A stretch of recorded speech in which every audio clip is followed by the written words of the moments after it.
మన భారతదేశంలో ప్రజాస్వామ్యం అనేది ఒక వృక్షం లాంటిది. దాని వేర్లు సామాజిక సమానత్వం పాటించేంత వరకు పటిష్టంగా ఉండటం ఎన్నటికీ జరగదు. ఒకవేళ ఈ సామాజిక సమానత్వం సాధించలేకపోయినట్లయితే ప్రజాస్వామ్యం అనే ఈ మహావృక్షం తుఫాను తాకిడికి వేర్లతో సహా కుప్పకూలిపోతుంది.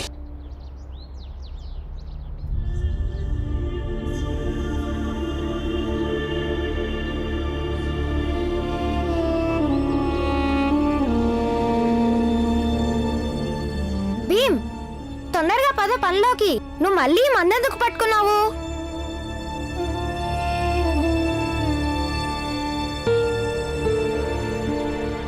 సురేంద్ర,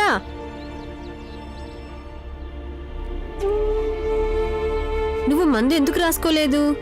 నేను బాగానే ఉన్నాను. నువ్వు బాగోలేవు. ఇదిగో మందు రాసుకో.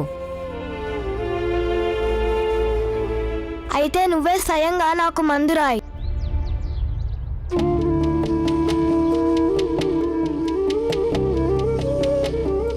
సురేంద్ర, నీ అంతటి నువ్వే రాసుకో.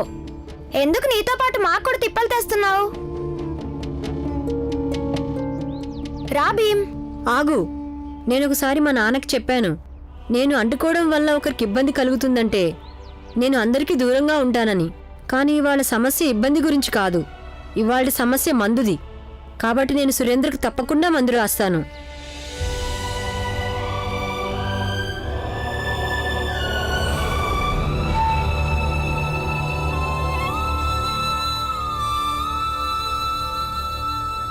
నువ్వటు తిరుగు.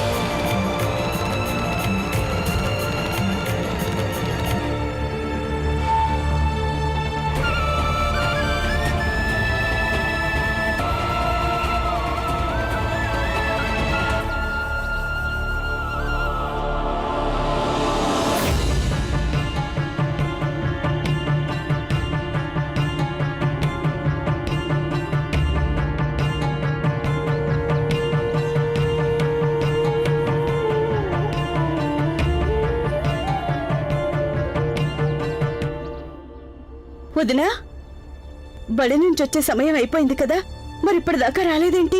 అబ్బా, పిల్లలే కదా, ఎక్కడైనా ఆడుకోవడానికి ఆగి ఉంటారు. వచ్చేస్తారులే. ఒకవేళ అబ్బాయితోటే ఆడుకుంటున్నాడేమో. ఇక బాల ఆనంద్ కూడా వాడి కోసం ఆగారేమో. నేను వెళ్ళి చూసొస్తాను. అరే ఆగు. లేదు లేదు, ఆ పిల్లాడి తల్లిదండ్రుల భీమునేమన్నా. వదినా, మీ అమ్మ అసలు మాట వినదు. భీమ్ గురించి మాకు కూడా దిగులుగానే ఉంది. అమ్మ వెళ్ళడమే మంచిదనుకుంటా.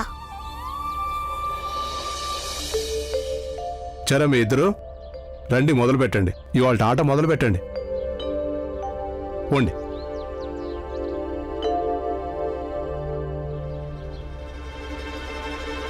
భీమ్, నీకు అయ్యగారి చూస్తే ఏమనిపిస్తుంది? ఈయన వాళ్ళ ఆవిడతో ఇంట్లో గొడవ పడి వచ్చాడు.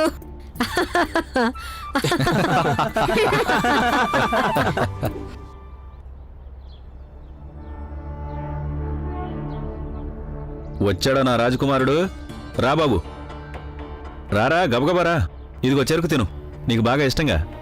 చెరుకు తర్వాత తిందు గాని ముందు చెప్పు, ఈవేళ తరగతిలో ఎక్కడ కూర్చున్నావు? ఇంకెక్కడ కూర్చుంటాడు? అక్కడే, వాడి పక్కనే. ఇంకా అబ్బాయి వీడికి వాడి చేతులతో మందు కూడా రాశాడు.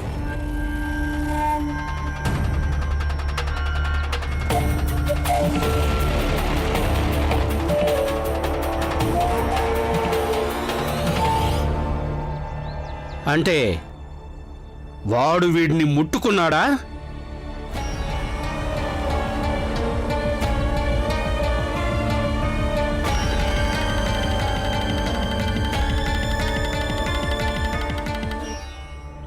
ఎందుకు అబద్ధాలు చెప్తున్నారు మీరు? నా కొడుకుని తిట్టిద్దామని చూస్తున్నారా? అరే వీడు నా కొడుకు, నా రక్తం. ఒక్కసారి నేను చెప్పానంటే నా మాట జవదాటడు, వాడి దగ్గర కూర్చుని ఉండడు. అవునా బాబు, కూర్చోలేదు కదా? అంతే అయి ఉంటుందండి. మా అబ్బాయి సురేంద్ర చాలా బుద్ధిమంతుడు. లేదు నాన్న, వాళ్ళిద్దరు చెప్పేది నిజమే. నేను వెళ్ళి తన పక్కనే కూర్చున్నాను.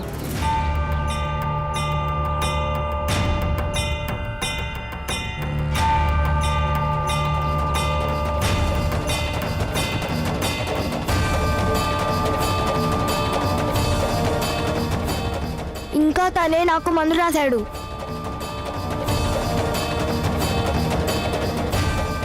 ఒకవేళ అది మీకు ఇష్టం లేకపోతే నేను మళ్ళీ మీతో దెబ్బలు తింటాను. మిత్రులారా, ఇది మన ఉన్నత జాతికే ప్రమాదం లాంటిది. మీరందరూ నాతో రండి. పద.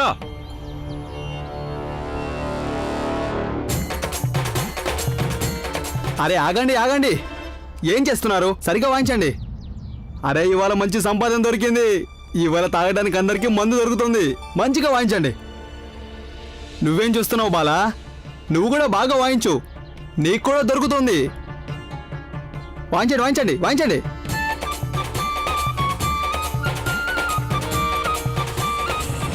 మాస్టర్ గారు నమస్కారం. నమస్కారం. బడుదిలేసారా మాస్టారు?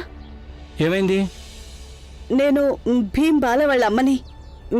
మీరెక్కడైనా వాళ్ళని చూసారా? ఇక్కడే ఉండుంటారు. పిల్లలతో కలిసి ఇక్కడే ఎక్కడో ఆడుకోవడానికి వెళ్ళుంటారు. ఎక్కడికి వెళ్ళుంటారో?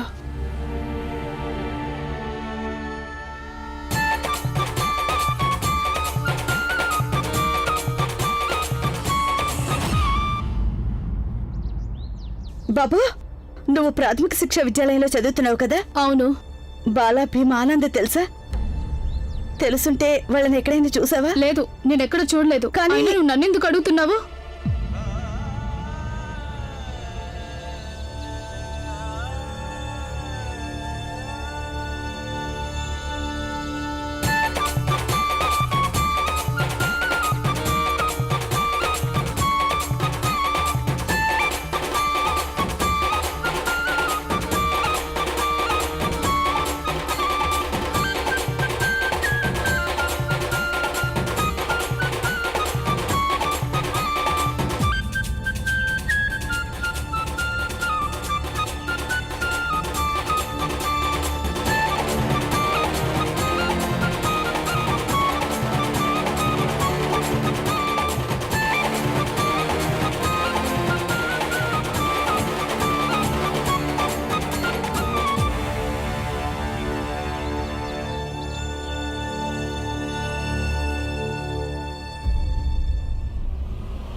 వాళ్ళిద్దరు ఎక్కడున్నారు?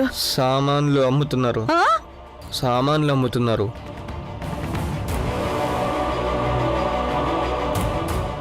సామాన్ అమ్మడానికి వెళ్ళారా? ఎక్కడా? బజార్లో. నేను ఈ దుకాణం నుంచి సామాన్లన్నీ కొని తీసుకెళ్ళినా మా ఆవిడ సంతోషపడకపోతే అప్పుడు నేను ఏం చేయాలి? అవును పిల్లలు, ఇప్పుడు చెప్పండి మీరిద్దరు. మేము మా భార్యలను నవ్వించాలంటే ఏం చేయాలో చెప్పండి ఇప్పుడు. అది మా భీమ్ చెప్తాడు. మీ భార్యని ఎలా నవ్వించాలో చెప్పు భీమ్. ఎలా? నవ్వుతూ. నవ్వుతూ ఎలా?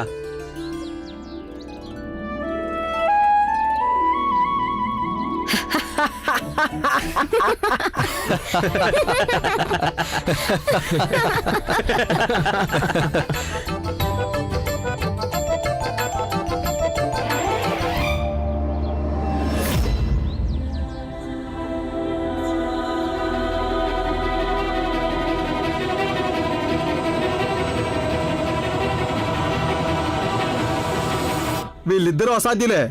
భలే నవ్విస్తున్నారు.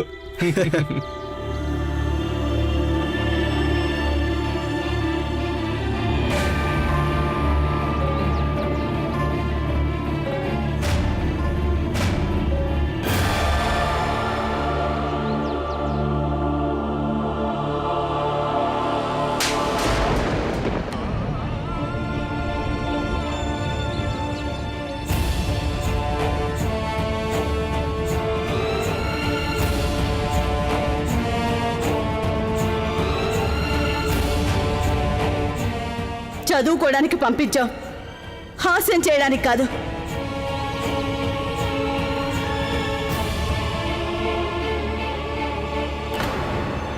మా నా మాట విను. నోరు మూసుకొని రా, వెళ్ళి పుస్తకాలు తీసుకురా. ఇంటికి రండి, మీ పని చెప్తాను ఇవాళ. నువ్వు కూడా రా. ఇంట్లో నుండి అందరూ బయటికి రండి. ఇవాళ మీ అంతు చూస్తాం. బయటికి రండి. నాన్న ఊరుకోండి, ఇంటికి పదండి. అయ్యో అలా ఎలా ఊరుకుంటాము? మా పిల్లల బుద్ధులు భ్రష్టు పట్టించేశారు వీళ్ళ పిల్లలందరూ కలిసి. మీ పిల్లల కారణంగా మా జాతి ధర్మం పూర్తిగా భ్రష్టు పట్టిపోతోంది. ముందు బయటకు వస్తారా రారా, లేక నన్నే బయటికి లాగమంటారా? మిమ్మల్ని వదిలిపెట్టను ఈరోజు. బాగా చెప్పారు సేటు గారు, ఇలాంటి వాళ్ళని అసలు వదిలిపెట్టనే కూడదు. ఏయ్ బయటికి రండి. పిరికి పందాలాగా లోన్ దాక్కున్నారెందుకు? ఏంటి బాబు, ఏం జరిగింది? ఎందుకు అరుస్తున్నారు?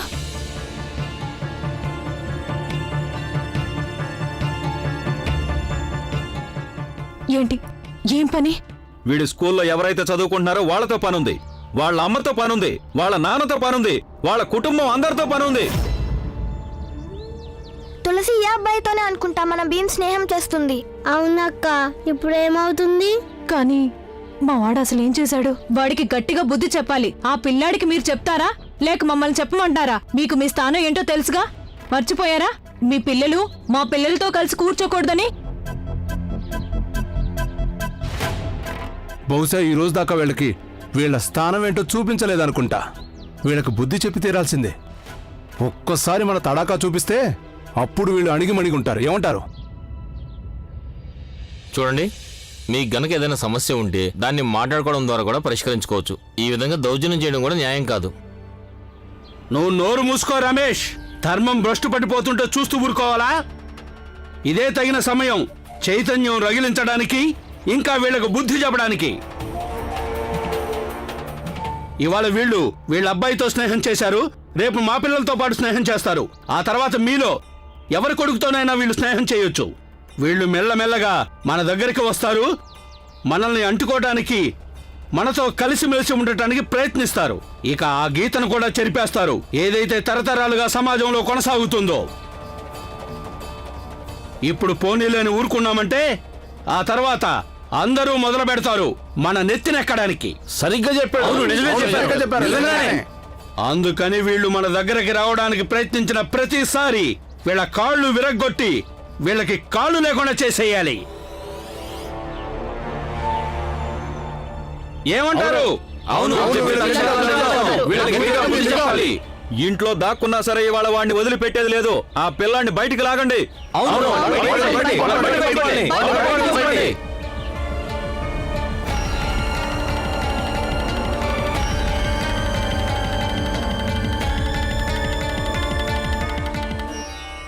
ఆగండి ఆగండి, అటు చూడండి, వాళ్ళు వస్తున్నారు. అందరూ కట్టకట్టుకుని వస్తున్నారు.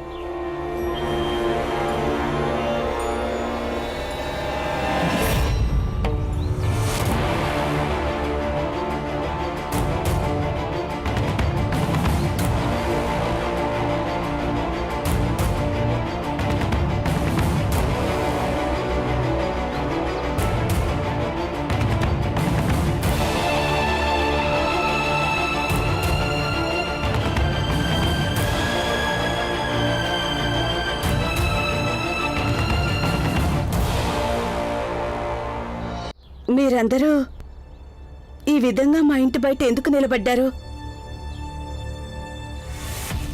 నువ్వు వీడికి అమ్మవా? ఆ, వీడి తండ్రి ఎక్కడున్నాడు? ఆయన బయటకెళ్ళారు, ఇంట్లో లేరు. ఈ ముగ్గురు పిల్లలే స్కూల్లో నా కొడుకుతో స్నేహం చేసేది. నేను నీకు నచ్చ చెప్పడానికి వచ్చాను. ఇప్పుడే ఈ క్షణమే ఈ ఇంటిని ఖాళీ చేసి వెళ్ళిపోండి, లేకపోతే మిమ్మల్ని ఎవరూ కాపాడలేరు. అర్థమైందా?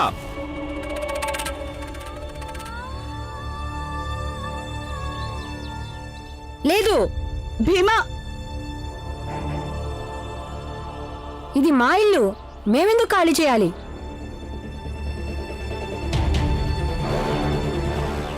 అవునా అన్న, ఇది వాళ్ళ ఇల్లు. అరే, ఇది ఎవరిల్లైనా సరే దీన్ని ఇప్పటికిప్పుడు ఖాళీ చేసి తీరాల్సిందే. మర్యాదగా వెళ్ళకపోతే వాళ్ళని మెడబెట్టి బయటికి గెంటండి.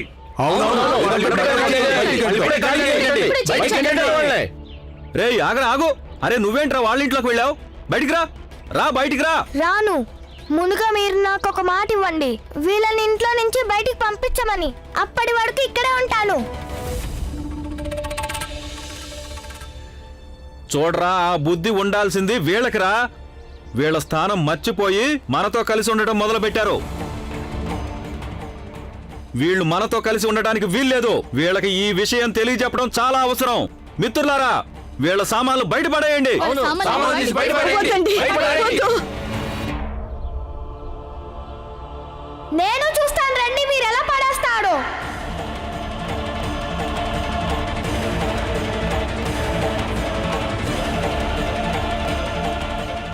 ఆనంద్, బాలా, మేము చూస్తాం ఎలా పారేస్తారో.